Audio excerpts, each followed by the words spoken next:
Tyler Dunman, Assistant District Attorney, Montgomery County DA's Office. Tell me about tonight, what this represents and how long it's been going on. Yeah, the Tree of Angels, as I know it here in Montgomery County, has been going on for over 20 years. And it's a moment where families of victims who have been killed in all sorts of different types of tragic situations, drunk drivers, homicides, whatever it may be, can come and place an ornament on the tree here in remembrance of the one that they've lost. So it's something that many counties, many cities do. Montgomery County is obviously a special one for me and for us in law enforcement in the DA's office and connecting with these families that we've worked with many times. So it's a powerful event and an honor to be here and be a part of it. The number keeps growing every year. What's it going to take to slow this down? Yeah, it does, and it's unfortunate the number that are placed on this tree as it relates to intoxicated drivers and the lives that are lost from that in Montgomery County. We're continuing to fight that, and we're fortunate that we have a new sheriff who's turned the page and is looking for new and innovative ways to address drunk driving. Sheriff Randy Henderson is working on strategic planning and things with that. Constable Gable, Precinct 3, has come up with dedicated officers for DWI. Philip Cash, Constable Precinct 1, has pulled together a task force for DWI enforcement that's active in the community. So, we're moving in the right direction. We have a long ways to go, but we're going to continue to make sure that these roadways are safe for our citizens and avoid what might end up here on the tree at Christmas. Thank you. Thank you. Not too close. Margaret, your name? Margaret Smith. Tell me about what this tree means to you. And I mean, you've taken this thing over several years ago. It's been going on how many years now? And tell me a little bit about it. Well, this is our 21st annual Tree of Angels, and we've been taking it over for 5 years now. And it's something that's beautiful, brings tears to your heart, but it's also nice to come together because you walk the same walk as everyone else does that brings their angels and puts them on this tree. But it's a time for victims to come together and, honor their loved ones. How many angels have you figured around this tree now? Past, what is it, just 20 years? 21 years? 21.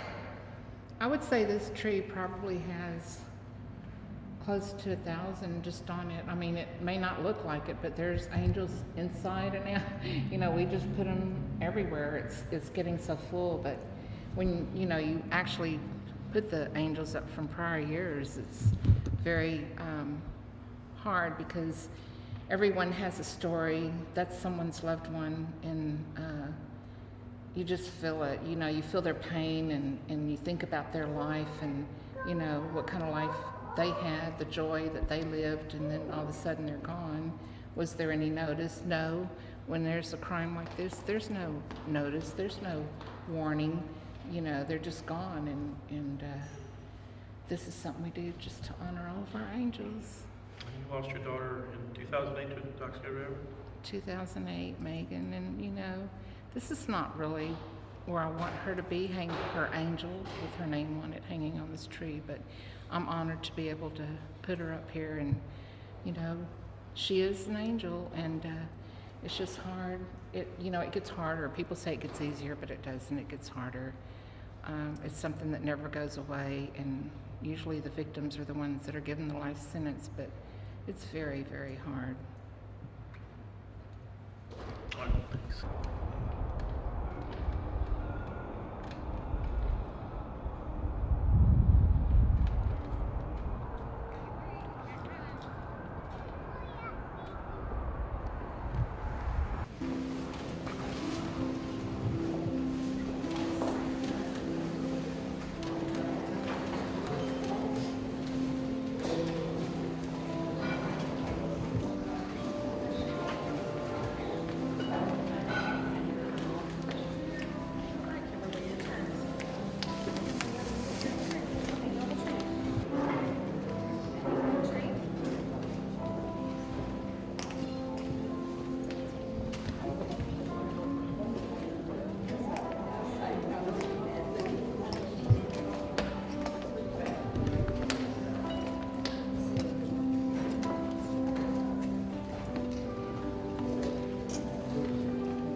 why.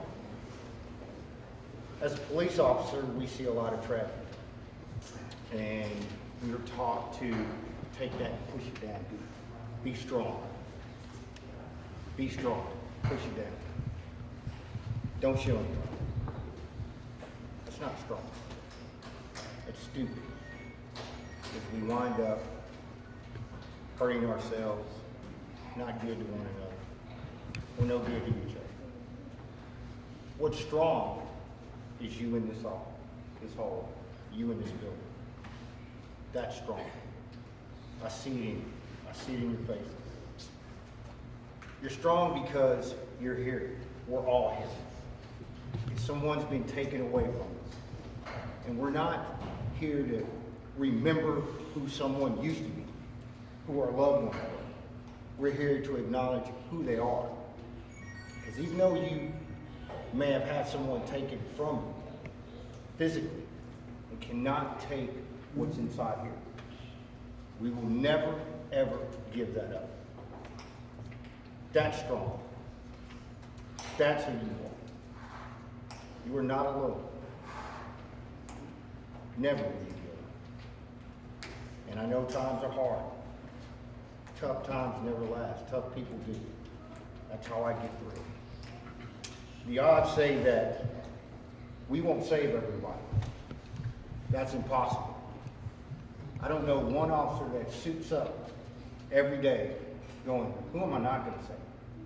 Who can I not help? We're not built that way.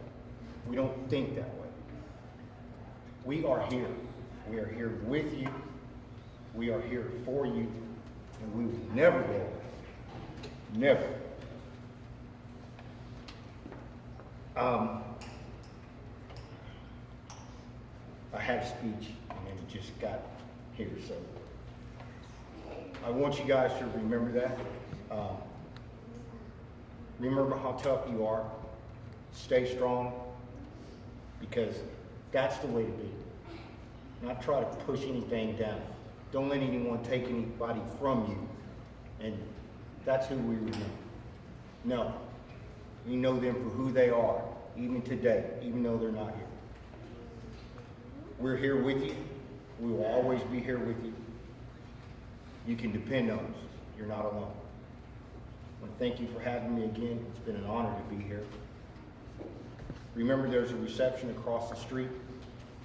Please come by. And today we're going to sing Silent Night.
But when I did come, when it was right for me, I just loved it. And, you know, we all walk the same walk no matter what time. Everyone know that if you do have to go to the restroom, there's one all the way down at the end of that hall to the left.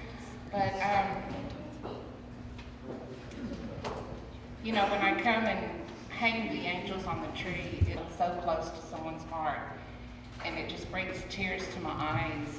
So it's not something I come and just do. It's something that I come and put my heart into. So every one of these angels are treated with gentle. Let's pray. Heavenly Father, I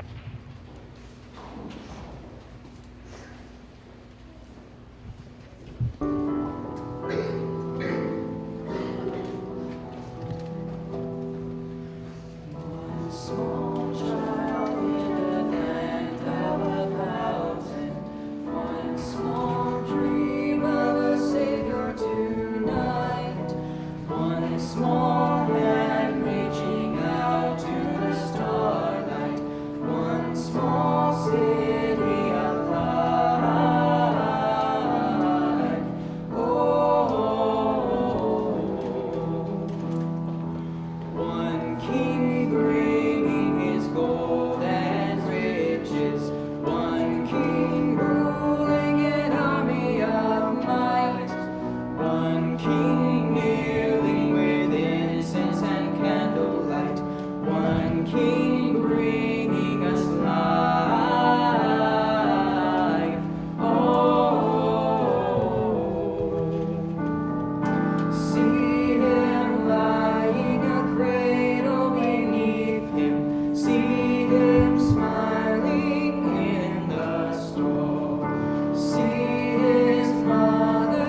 such a special thing as this tonight.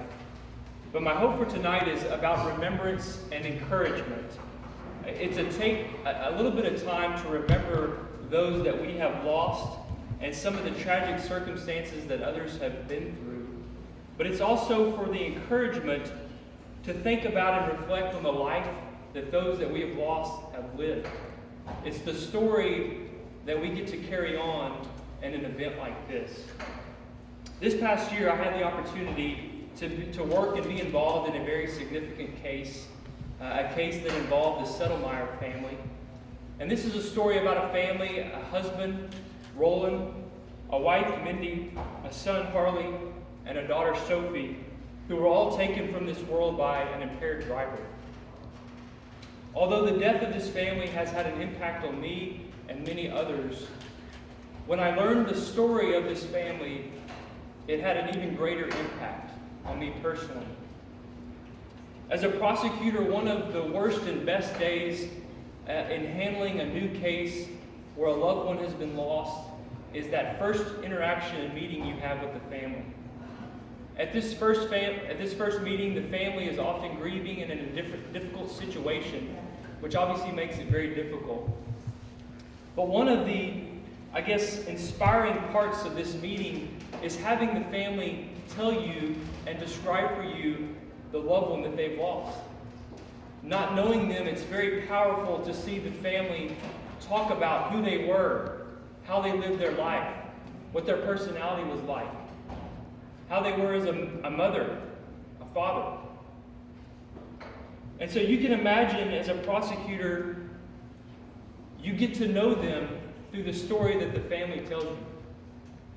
I remember the first time that we met with the Settlemeier family, an extended family, and they began to detail for us, the prosecutors, the life that this family had lived. And one of the interesting things happened when Mindy's mom stated to me that, to tell the story of the Settlemeiers is to tell the story of Jesus. And I thought that was an intriguing comment to make, and I asked her to elaborate on that. And she and others began to tell the story of the Settlemeiers. And I want to share some of that with you tonight. Roland, the husband and dad, was born in Germany, and he served in the special forces in the German military. He became a pilot, and soon after becoming a pilot, he was called into the ministry as to be a missionary. His faith was strong, and he knew that God was going to use him to do great things.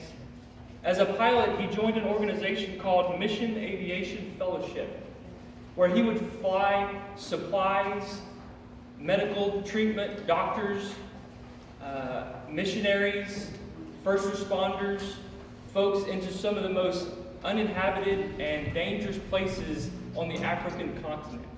He would land his plane literally on the side of mountains. He would even land in jungles, cleared off areas, and often on exotic rivers that were flowing around in Africa. He talked about how, when asked why he would do this, he would simply say, "You do what God has called you to do." One of his trips led him into the Congo, where as he was landing his plane to rescue thousands of desperate civilians who were being killed by a local tribal group, his plane actually took on heavy mortar fire. He tells of another story in 2008, I believe, where he was flying into Kenya, and as missionaries and others were being killed by local groups, he landed his plane and ultimately helped rescue over 1,000 missionaries and folks who were in this region. Do what God has called you to do. It was in Kenya where Roland met Mindy. Mindy grew up in Oklahoma. She also, after college, felt a calling to the ministry and decided to join the International Mission Board, where she was dispatched to Africa, specifically Kenya, to help deliver resources to missionaries all across the African continent. But in 2006, her life, would become very tragic, and she found herself being kidnapped by 3 armed attackers while she was headed to a funeral for a friend there in Africa. It's at this point that Mindy realized that her life may be coming to an end. She began to pray as these armed gunmen held a gun to her head, told her to be quiet or she would be killed, as they began to drive away out into the African jungle away from the city. Mindy tells the story that she began to pray, and she began to pray loudly so that the others in the vehicle could hear her. She began to call on the name of Jesus, asking that he rescue her from that situation, praying that she be able to walk away from this and continue the work that he's called her to do. I'm happy to report that on that particular night, God showed up. And she was released after an extended period of time, having no injuries at all to her or her body.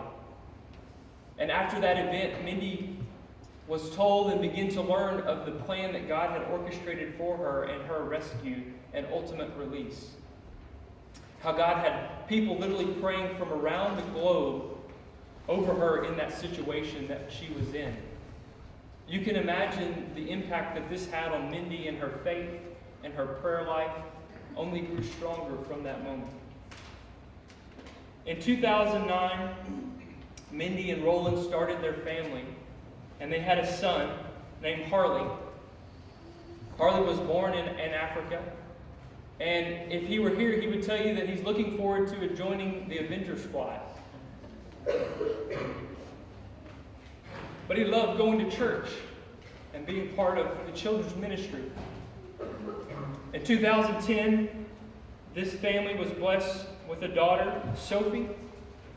Sophie loved being around and hanging around her brother, playing outside, doing things that little girls do, picking out her clothes for church. On the day that she died, in Sunday school, her teacher was talking about the fact that the same God who created you will one day call you home to heaven to be with him. To which Sophie responded, as only an innocent child could, "Well, what's he waiting for?"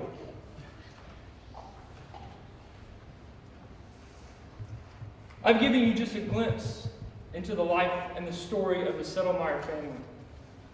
It's a wonderful story of bravery and faith and encouragement. Personally, it's a story that's inspired me to live a better life, to help others, to pray more, to be deeper in my faith, and to think and focus on what's the most important. But I stand here to tell you tonight that you too have a story. You have a story to tell, and it's the story of the life of the person that you lost. It's a story that must live on, and it must be told, and only you can tell it. You must carry it forward, and like the Settlemeier story, you must use it to inspire others, to bring joy and encouragement, hope to the hopeless, or even, more importantly, salvation to the lost.